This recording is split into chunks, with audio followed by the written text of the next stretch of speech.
Ang mga nagnakaw sa kaban ng higit 100, sila ang papatayin. Ngunit napakarami nila. Di maaaring sabay-sabay patayin.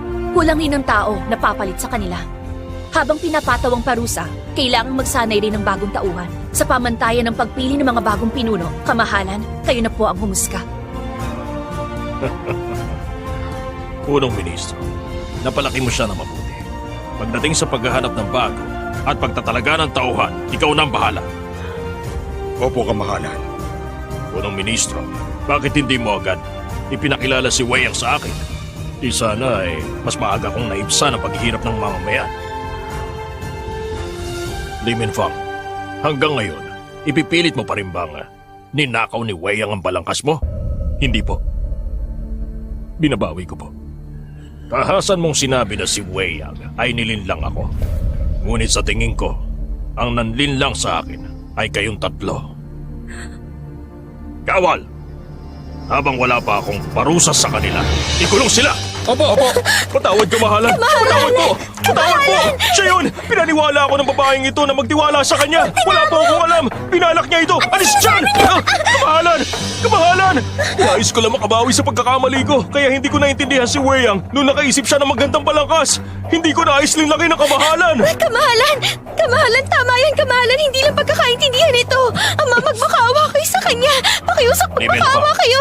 Pinatupad mo ang balangkas ng walang paalam. Hindi pagkakaintindihan? Ama, nagkamali si Li Minfang. Ngunit bigyan niyo sana siya ng magaang na parusa, alang-alang kay Punong Ministro Li at sa mga nagawa niya. Kamahalan, pinatupad ng kuya ko ang balangkas sa mga lupaing pag-aari ng pamilya Chiyun upang matulungan ang mga biktima. Kilala ang hukbo ng Chiyun sa pagiging mahigpit. Si General Chiyun nan lang ang sinusunod nila. Ang sabi ang tumulong sa kamahalan sa pagsakop sa mundo ay ang hukbo ng Chiyun daw. Kaya naman labis na iginagalang ngayon ang hukbo ng Chiyun. Hindi talaga inaasahan na magagalit at mag-aakla sa mga tao noon laban sa hukbo ng Chiyun. Nagkasala ako dahil hindi ko napigilan ng kuya ko. Hukbo ng Chiyun? Ang hukbo ko, kilala bilang hukbo ng Chiyun? Kumikilos ang pamilya Chiyun gamit ang pangalan ko. Mga lapastangan sila. At dahil isinasayos kong kayarian, ako na ang didisiplina sa anak na lalaki ng punong ministro. Li Minfang, ligtas ka sa kamatayan ngunit di sa parusa. Itinatanggal ka sa iyong katungkulan. Haampasin ka ng 100 ulit. Tingnan natin kung may iba pang opisyal na susuway sa batas. Di Changla, mahilig kang gumaya ng gawa ng iba. Kaya kopyahin mo ang estratehiya ng balangkas ng pagtulong ng 100 ulit. Punong Ministro, sangayon ka ba?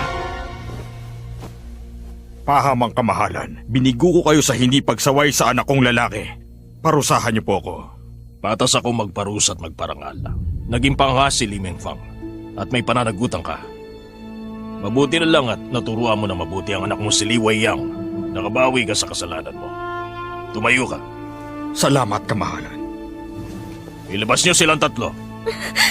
Kilos! Kamahalan! Li Wei Yang, dapat kitang gantimpalaan. Ngunit napakabata mo pa upang bigyan kita ng isang titulo. Bibigyan na lang kita ng ginto at pilak.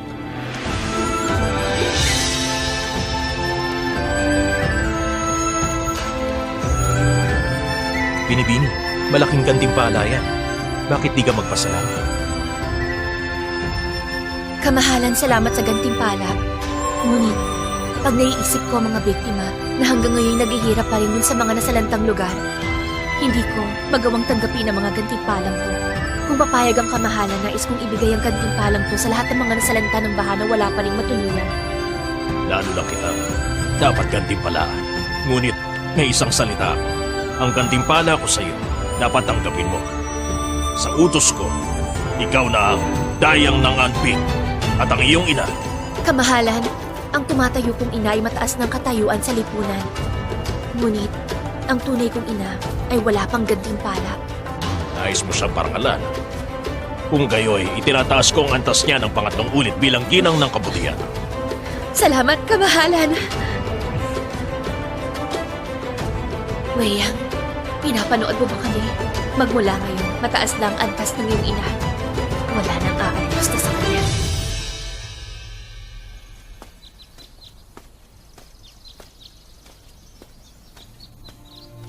Weyang.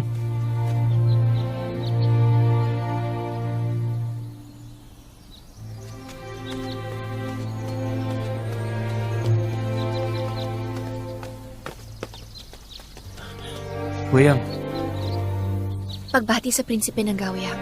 Labis mo akong pinahanga kanina. Nung nakita kita dati, kakatwa at laging may sugat. Hindi ko alam na matalino't matapang ka pala.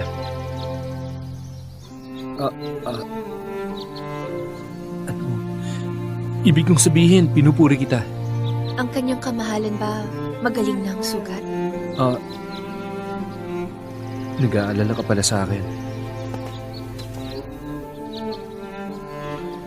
Sa wakas, alam ko na rin kung bakit galit ka sa akin matapos kong umalis nung araw na yon. Nagkakamali kayo. Sino ko upang magtanim ng galit sa kanyang kamahalan? May liham akong iniwan at hinintay kita sa takdang lugar. Hindi ka ba dumating dahil galit ka? Anong liham? Hindi mo nakuha yung liham? Kaya naman pala. Kaya pala galit ka. Naayos ng di pagkakaintindihan natin. Hindi ako umalis nun nang walang paalam. Weyang, bakit mo ako tinutulak palayo sa'yo? Ang agwat sa antas ng buhay natin. Totoong nakatadhanang paglayuin tayo. Kung tunay niyong hangad ang makabubuti sa akin, huwag na kayong magsalita.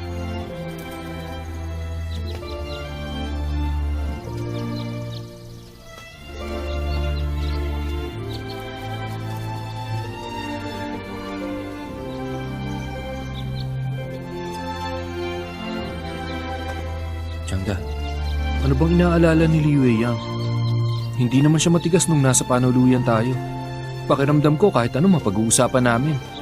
Unang pagkakataon kong maramdaman yun sa isang babae. Ngunit ngayon, mahirap na makipag-usap sa kanya. Ay, sa tingin ko ang kamahalan ng kakaiba. Kakaiba? Paano? Nalimutan nyo na ba? Apo kayo ng emperador, kinagigiliwan ng bathala. Sino tawang makahihigit sa inyo sa dakilang way? Maaari nyong piliin kung sinong babae ang maibigan nyo. Bakit tinatanggap nyo ang hindi pagpansin sa inyo ni Binibining Weyang? Kahiyahiya. Ano bang sinasabi mo? Pumili ako ng babae? Maling iniisip mo. Hinahangaan ko si Weyang at nais kong maging kaibigan siya. Kahit na apo ko ng emperador. Kaunti lang ang maaari kong maging tunay na kaibigan. Kaya nga pinahahalagahan kong pagkakaibigan namin ni Weyang. Nangangamba ako na hindi yan masusuklian.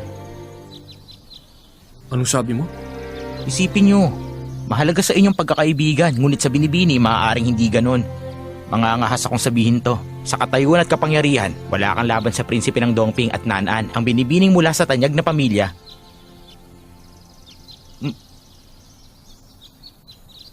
Paumanhin po. Hindi ganun si Weyang. Kamahalan. Kung ganun din po ang pagtingin ng Binibini sa inyo, paano naman niya kayo magagawang tanggihan? Ang payo ko, sumuko na kayo sa kanya. Tingnan mo to. Ha? Si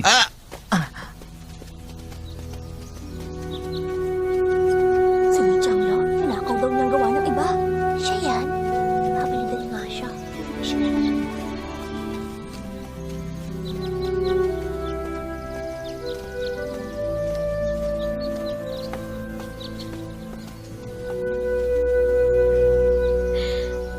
Ang kamahalan, malamang kinamumuhian niya ako.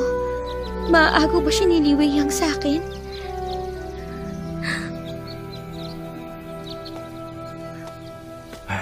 Makitid ang utak ni Li Menfang, pangahasya at hangal.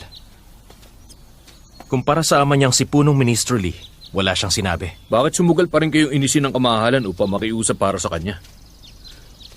Kung hindi ko nais makuha ang loob ni Punong Ministro Li, bakit ko kailangan tulungan ng taong yun? Alam ng lahat na sinusuportahan ko ang prinsipe ng Dongping. Ngunit dahil kay Li Menfang, magugulo ang anumang iniisip ng ibang tao tungkol sa akin. Hindi natin inasahan na matatalo lang si Li Minfang na isang babaeng taga-bundok. Babaeng taga-bundok. Maaring wala nga siyang galang. Subalit, matalino siya. Marami siyang naiisip. Nakatutuwa siya.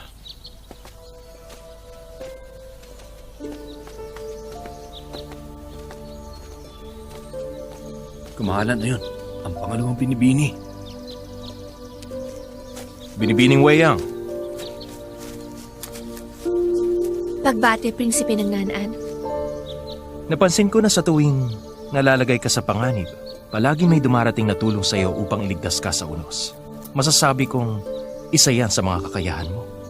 Dala-dala kong karangalan, kaya hindi ako takot mapagbintangan. Hanga ako sa iyong simulain. Hindi ka ba takot na balikan nila? Ang alam ko lang, kung sasang-ayon lang ako sa kanila, tiyak na aalipustahin lang ako ng iba. Harapan akong lalaban at tatalunin sila. Mahirap malaman kung sinong mananalo sa huli. Magaling. Magaling.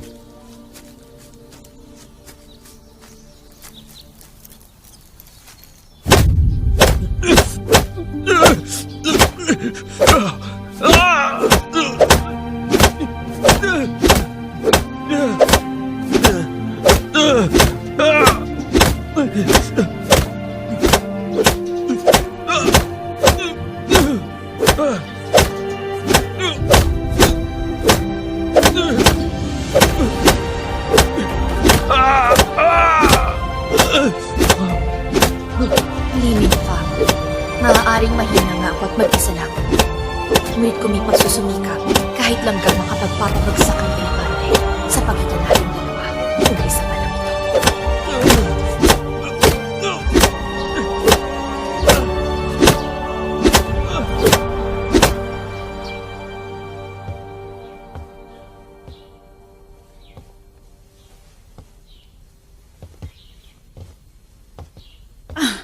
Ministro, nakauwi ka na rin.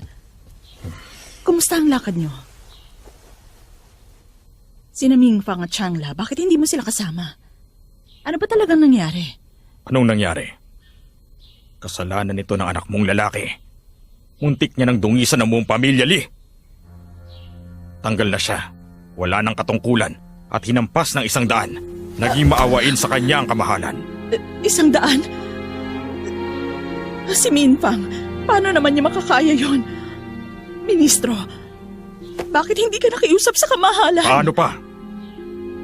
Si Ziyan, inamin niya na sa amin ang lahat. Si Minfang at Changla, sinabi nilang pagbintangan si Weyang sa harap ng kamahalan. Isa yung malaking insulto. Buti na lang, kinuha ni Weyang si Ziyan upang siya na ang magparusa. Dahil kung hindi, sisiyasatin siya at lalong malalagot ang mga anak mo! Paano? Paano ng katungkulan ni Minfang? Katungkulan? Anong kinabukasan pang meron siya? Hangal, mangmang at padalos-dalos. Mapalad pa nga siya. At buhay pa rin siya.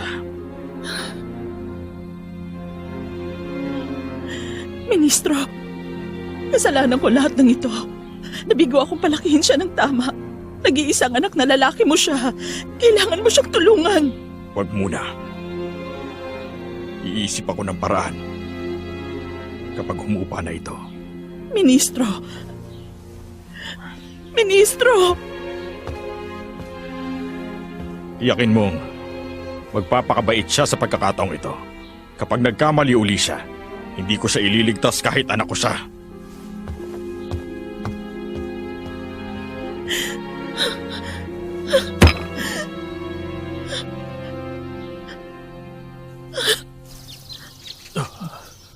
Munting amo, ito pong pagkain. Wala pa kayong kinakain. Anong pagkain, layas?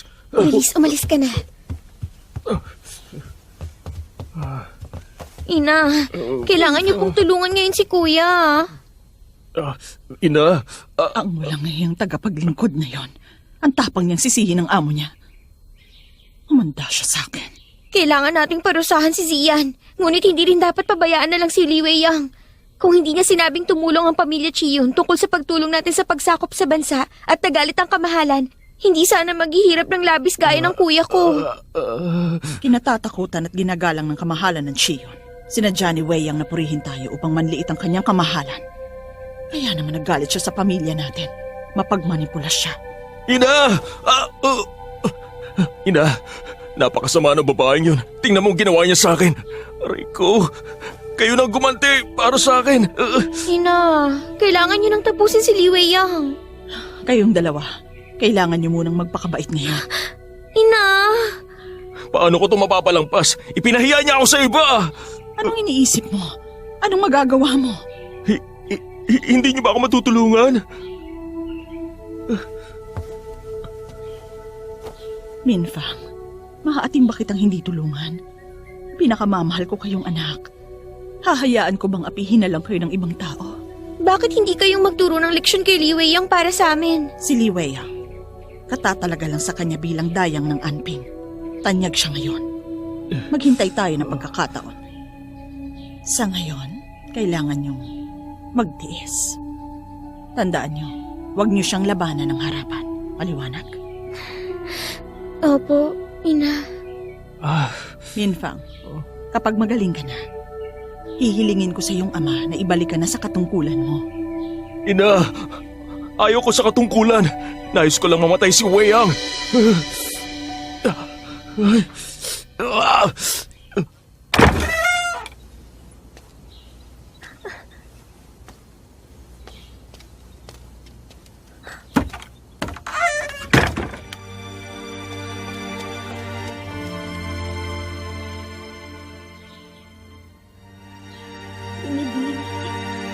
Dahil tinatawag mo pa rin akong binibini, bakit mo ako pinagtaksilan? Zian, talaga bang maitim ang iyong budhi? Niligtas ng binibini ang buhay natin. Paano mo siya nagawang gawa ng masama? Itinuring niya tayong kapatid. Ito pang igaganti mo? Zian! Malamang sinabihan ako ng kasama. Binago ko si Binibini Weiyang. Baishi, saktan mo ako. Saktan mo ako hanggang mamatay ako. Ang tigas ng ulo mo! Hindi mo ba kaya magmakaawa upang patawarin ka ng binibini? Magsalita ka! Magsalita ka! Magsalita ka! Magsalita ka! Magsalita ka! Magsalita ka! Tama na, Baiji. Magsalita Huwag mo siyang saktan. Wala na siya sa panig natin ngayon. Ano pang silbi niyan? Umalis na tayo. Binibini! May bagay lang akong nais itanong sa inyo. Ano yon? Noon pa, talaga bang alam niyo na pinagtaksilan ko kayo? Kaya niyo ba isinulat yung huwad niyong balangkas? Oo. Zian, noon pa man itinuring na kita bilang kapatid. Hindi kita pinagdudahan. Hanggang nung araw na yon.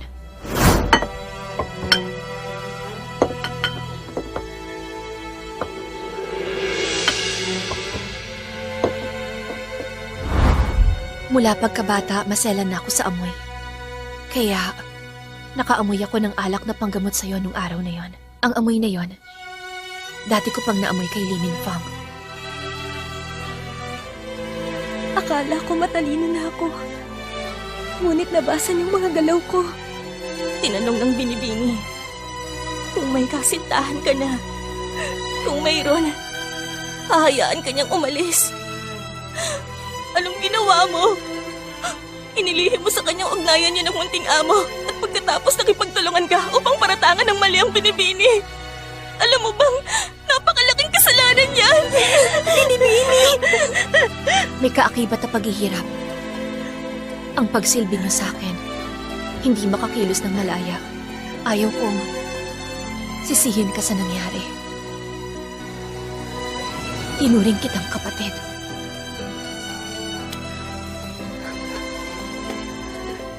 Hindi ko nais na mamatay ka. Kaya makikiusap ako kay Lola. Mabuti pang lisanin mo ang sambahayan na ito. Magmula ngayon, hindi na tayo magkapatid. Binibini! Binigo ko po kayo! Nagkamali ako! Parating si Ginang Li!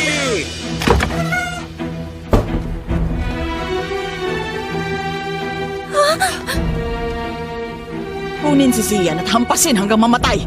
Opo! Sandali! Tagapaglingkod ko siya. Kung anong gagawin sa kanya, ako magpapasya. Nagkaroon ka man ng bagong katungkulan. Wala kang karapatan sa sambahayan ng punong ministro. Ihatid niyo na ang binibini sa silid niya. Maaaring hindi niya magawang kayanin ang madugong tagpong ito. Opo!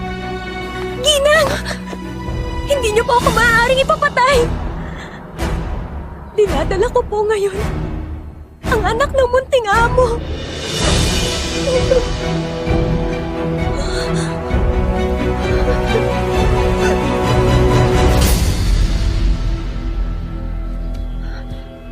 Lola, Ama, maaaring nakagawa ng pagkakamali si Zian, ngunit umaasa akong maaawa ko at hayaan siyang mabuhay, alang-alang sa anak niya. Zian, totoo bang dinadala mo sa sinapupunan mo ang anak ni Minfang? Opo, matandang ginang. Ang walang iyang patang yun. Masisisi niyo ba si Minfang?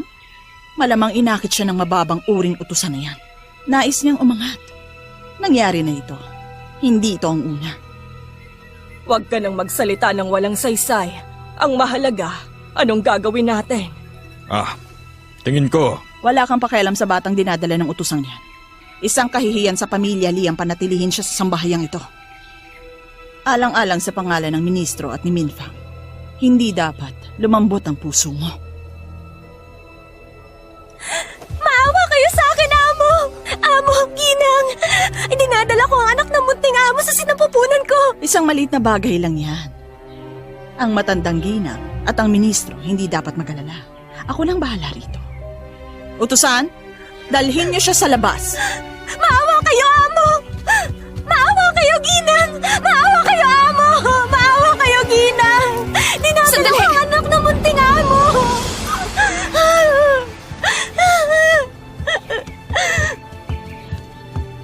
Ama, nagtagumpay ako magmungkahi sa kamahalan. Sapat na bang karangalan sa pamilya yon? sapat na yon. Sapat ng karangalan sa pamilya yon. Huwag kang mag-alala. Gagantimpalaan din kita. Anong nais mong sabihin? Hindi ko nais ng gantimpala. Ang nais ko lang mabuhay si Zian nang sa ganun ligtas niyang maisilang ang anak niya. Napastangan. Sino ka upang magsalita? Ako ba maaaring maglabas ng saloobin?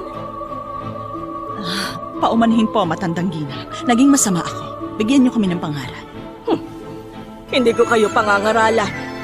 Kaya lang, may karapatan si Weiyang upang magsabi ng saloobin sa pamilyang ito. At isa pa, hindi ba ang kamahalan ng nagtalaga sa kanya bilang dayang ng Anping? Kahit si Changla, hindi nabigyan ng ganong karangalan.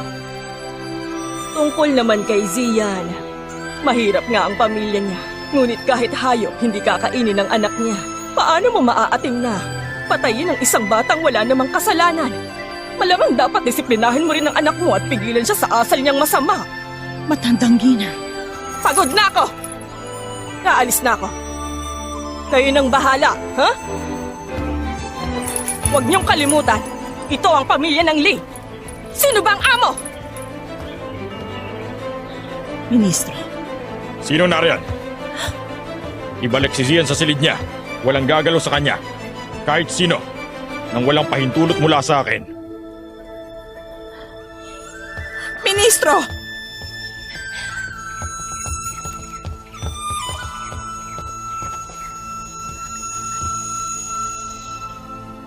Binibini.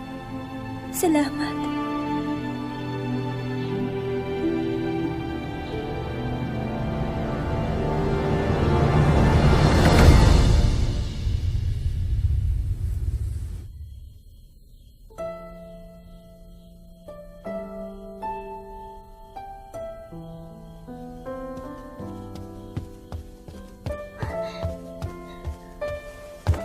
Binibini, si Zian, inilipat na sa silid ng Qingyu ng munting amo.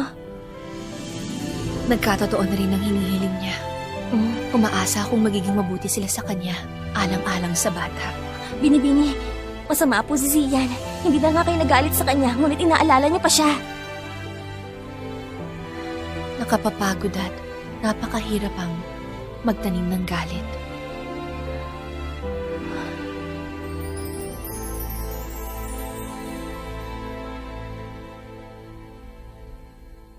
Gabayang kalangitan na isaad ang kasulatan. Sa kapuri-puring paglilingkod ni Binibining Li Weiyang, napigilan ang pag-aalala ng kamahalan at ang kanyang mamamayan. Bilang gantimpala siya'y tatawaging dayang ng Anping. Atas ng Emperador! Salamat, Marmahala. Tumayo kayo, matandang ginang. Punong ministro, lahat ng yan ay para kay Binibining Li. Hindi. Dapat ko siyang tawaging dayang ng Anping. Bigay yan ng emperador sa dayang ng Anping. Binabati ko kayo. Salamat kamahala. Salamat sa emperador. Wei Yang! Napakahusay! Nagbigay ka ng magandang lunas sa kamahalan upang iligtas ang libu-libong mamamayan. Isa kang napakabuting anak ng pamilyang Li! Uy! Mahusay pala talaga yung si Li Weiyang. Dayang na siya ng isang lalawigan. Sa hinaharap mo, pati si Changla dapat bumati sa kanya ng may paggalang. May katungkulan na pagiging dayang ng Anping. Kailangan na natin magbigay galang sa kanya magmula ngayon. Weyang, bilisan mo na. Pasalamatan mo na ngayon ng prinsipe ng Gaoyang. Salamat, Prinsipe ng Gaoyang. Tayo na.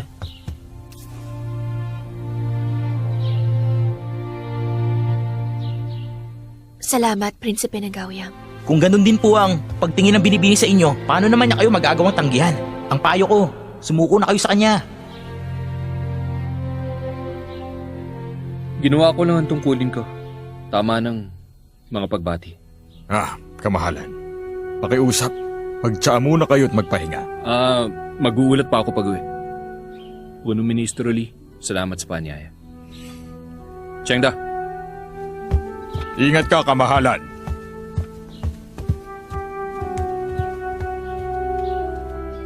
Bakit ko ipipilit kung hindi siya ganun? Napakabagal ko sa pagpansin na nasayang lang ang pagtingin ko. Si Weyang ba't nilutukoy nyo? Hindi mo ba nakitang kilos niya? Napakalamig niya. Tama ka. Nangangarap lang ako. Kamahalan. Hindi magkatulad ang nararamdaman namin. Walang pag-asa. Kamahalan.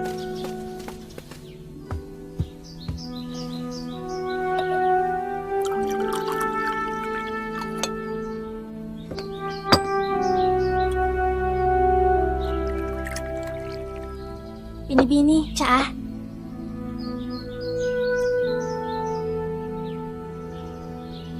Baiji, ilang ulit akong iniligtas ng prinsipe ng Gaoyang. Hindi ko na nga siya nasuklian. Malamig pang pakikitungo ko. Talaga bang wala akong utang na loob sa kanya? Di ka nila kilala, ngunit kilala kita. Inaalala niyang mabuti ang prinsipe ng Gaoyang. Gaya na lang ng balangkas ng pagtulong na naisip niya upang makatulong sa kanya. Kaya lang, hindi alam ng kamahalan to. Kaya nga, sa tingin niya, wala akong utang na loob sa kanya. Binibini, ang kamahalan tingin ko hindi makitid ang utak. Kung inaalala niya talaga siya, sa sunod yung pag-uusap, maging mabait na po kayo sa kanya.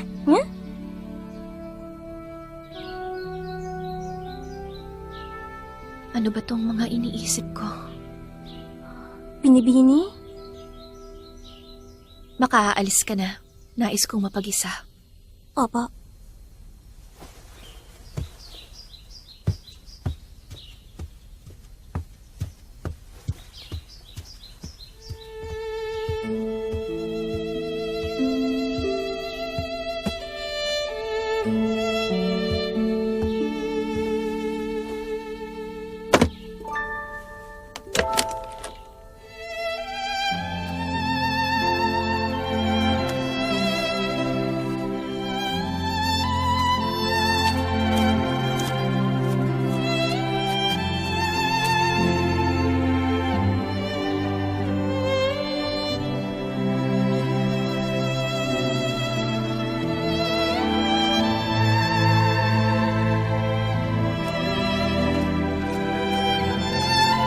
Kung alam ko lang na malulungkot ako ngayon.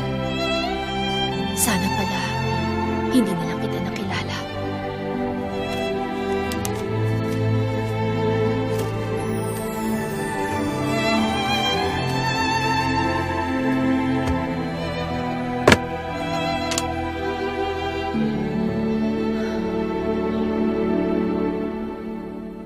Anong sabi mo?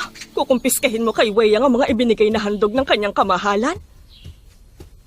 Ikaw bang nakaisip sa bagay na ito? O may nag-udyok sa'yo upang gawin ito? Malinaw na nakasaad sa kautusan ng emperador. Ang mga handog na yan, para kay Li Weiyang lang. Nais mo ba na muli kong basahin sa iyo yun, ha? Inaalam ko na po ang tungkol doon. Ngunit si Weyang, Tingnan mo yan. Hindi ako nag-aalala kung paano mo hawakan ang mga usapin ng bayan. Ngunit ikaw, lubos mong binibigyan ng layaw ang asawa mo. Anak mo ring babae si Wei Yang. Maaaring anak mo nga siya sa labas, ngunit sa paningin ko, kailanman hindi siya nahihigitan ni Changla. Napaghahalata ka tuloy na. May pinapanigan kang anak. Ina, si Changla ang panganay na anak na babae. Paano maikukumpara si Wei Yang sa kanya? Aba, kaya lang. Hindi si Chang lang nagbigay ng sagot sa kamahalan at nag-alis sa'yo sa gulo. Hindi ginawa ni Changla yon. Ay, alam ko yan. Si Changla ang panganay sa babae. Maganda at matalino. Kayong dalawa ni Chiyunro, bilang magulang, malaki ang inaasahan niyo sa kanya. Ngunit simulat sa pulpa lang, tutol na akong ipakasal siya sa maharlikang pamilya. Una sa lahat, naglilingkod ng pamilya natin sa emperador bilang sakop. Hindi na natin kailangang mamuri ng paimbabaw. Pangalawa, dahil mismo kay Changla, masasabi kong lubhang mapagmataas siya. Mahirap masabi na hindi siya gagawa ng gulo. Base sa nangyayari, ha? Ang mga prinsipe, hindi mo maaaring maliitin ang kakayahan at paglaruan ng ganun lang. Kung sasali pa tayo sa gulo nila, hindi natin masasabi kung anong kahihinatnan. Isa pa, matapos ang pangyayaring ito, ang pangalan ni Changla na markahan na ng hindi maganda. Kung iniisip mong sapat ng pagkakaroon ng magandang mukha upang maging emperatris siya, nangangamba kong inilalagay mo ang buong pamilya sa isang napipintong panganib, anak. Kumusta ng kalagayan mo sa hukuman? Bawat hakbang mo kailangan na pag-ingatang mabuti. Naghahanap ka ng mamanugangin sa mga anak na lalaki ng emperador. Maaaring ang kamahalan, hindi alam ang bagay na yan. Ina, maaari nating ipagpaliban muna yan. Ngunit si Wei Yang, Ang bawat salitang binitiwan ni Wei Yang doon sa palasyo, nakasulat na ngayon sa kasaysayan ng bansa natin. Kahit na ipagwalang bahala mong karangalan at kadakilaang ibinigay niya sa iyo, kailangan mong kilalanin ang isinulat ng mga pantas ng kasaysayan. Bakit ba? Nagkukulang ba sa salapi ang pamilya? Bakit kailangan mong magbalak ng isang walang kabuluhang bagay? sige, Ina, pakikinggan kong payo niyo.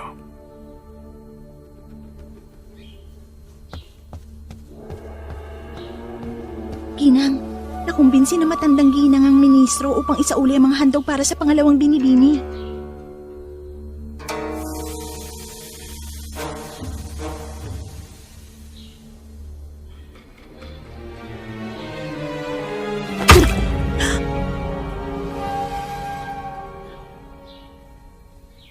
Halika, Changru. May ipakikita ko sa'yo. Baiji, akin na. Opo.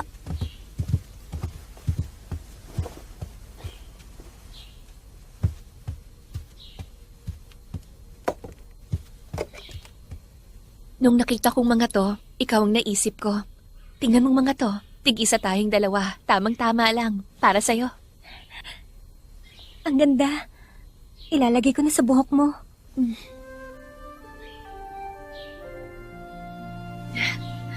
Halika.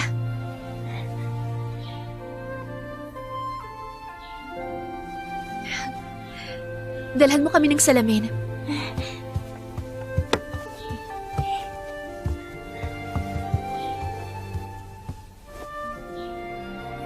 Kay ganda niyong magpinsan.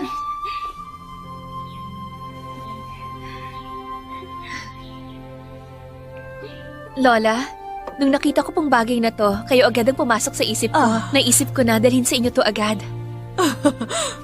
Naku. Akin na, hahagurin yung likod niyo. Naku! Naku, naku! Ay, naku! Ay, ay, naku! Sige na, sige na! Sige na, Masarap po sige ba? na! Tama na! Ay, ikaw! Pilyang bata ka talaga! Kahit kailan talaga pilya ka! Ibinigay ng kanyang kamahalan yan sa'yo. Bakit mo ibibigay sa akin yan? Matandang ginang. Tanggapin niyo na yan. Pagmamahal yan ng pangalawang binibini. Ay, ipinagkaloob ng kamahalan ng mga yan sa'yo. Kailangan mo yung pangalagaan. Huwag mong hayaang makuha yan ng iba. Ay, sa pagkakataong ito, tunay na. Magaling talaga ang ginawa mo at labis ka ring umangat. Maaari kang ipapatay ng iba kung hindi ka lubos na mag-iingat. Lumayo ka sa pakiusap at maging malaya sa mali. Magmula sa sandali na to, kailangan mo nang maging maingat. Malinaw ba? Opo. Lola, huwag kayong mag-alala. Kung may manlilin lang sa akin, hahagupitin ko po sila. Tiyak ka talagang bata. Malulutas ba ng hagupit ang lahat? Kaya ng mahal na emperador na gawing impyerno ang langit sa isang pitik na mga daliri lamang niya. Weyang, lubha kang mapangahas. Paano mo nagawang maglakas loob sa harap ng kamahalan? Ganun pa man, tama ka sa pag-una sa pamilya. Ngayong pangatlong ginang ng kabutihan ng iyong ina, magiging madali ng buhay niya. Salamat hindi niyo ako sinisi. Sige, dalawin mo ng iyong ina. Ang iyong ama, pinahintulutan na niya ngayon ng iyong ina na manahan kasama mo sa silid ng Junlan. Ang gamit niya, malamang nailipat na sa bandarian. Malamang tuwang-tuwa ang iyong ina, ha? Bilisan mo na, dali. Ina, pagkain pa. Mula ngayon, sabay na tayo kakain araw-araw. Tama na, tama na. Ah, nga pala, Ina. Baiji. Opo, binibini.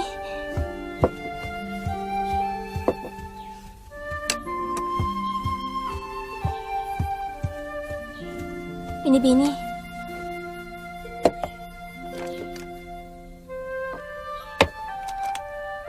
Itong kalambigi, mas nababagay sa inyo. Kunin niyo. Kay buti mo. Alam kong ginawa mo to para sa akin. Ngunit dahil dito, lalo ka lang nilang magiging kaaway. Ang totoo, hindi ko kailangan ito. Ang nais ko lang ay maging ligtas at masaya ka. Ina, isa ka ng pangatlong ginang ng kabutihan ngayon. At ako, dayang ng Anping. Hindi na po sila magtatangkang apihin pa tayo ngayon. Hindi dapat maliitin ang pamilya ng Chiyon. Alam mo na dapat kung gaano katuso si Chiyon Ro. Anak, wag mo na uli silang sasalungatin.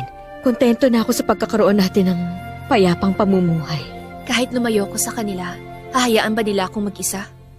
Hindi nila gagawin. Ina, huwag kayong mag-alala. Mag-iingat po ako ng mabuti at pananatilihin ko kayong ligtas. Ina, kain na tayo. Ah, kumain pa kayo. Ang dami na. Pampakalmang insenso ito na bigay ng kamahalan. Sabi ni Minda, hindi raw makatulog ng mabuti si Tia. Kaya naman, dinala ko ito para sa inyo. Naku, lubhang mahalaga ito. Paano ko matatanggap yan? Tanggapin nyo na, pangatlong Tia. Baliwala ang bagay na ito kung iyahambing ang ilang ulit na pagliligtas ni Minda sa akin. Isa pa palagi na lang kayong mabuti sa akin. Tia, alam ko po yun. Palagi akong nagtataka kung bakit. Tahimik at mailap si Minda. Hindi siya madala sa nakikipag-usap. Ngunit bakit siya hanggang-hanga sa iyo? Ngayon naiintindihan ko na. Napakarami mong pinagdaan ng paghihirap. Ngunit kahit na ganon, busilak pa rin ang puso mo. Mabigat mag-isip si Minda. Pareho kayong dalawa sa bagay na yun. Si Minda, mabait na taong mahirap matagpuan.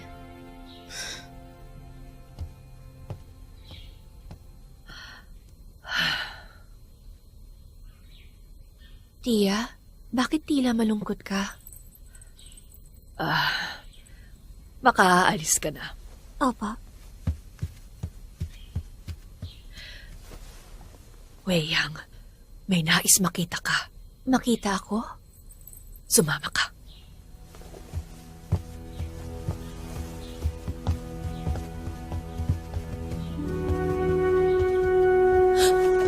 Zian!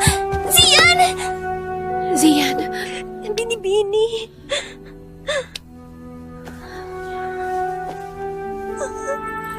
Ilang araw ka palang kinaminfang. Bakit nagkaganito ka na agad? Ako ang may kasalanan. Kung bakit ako nagkaganito.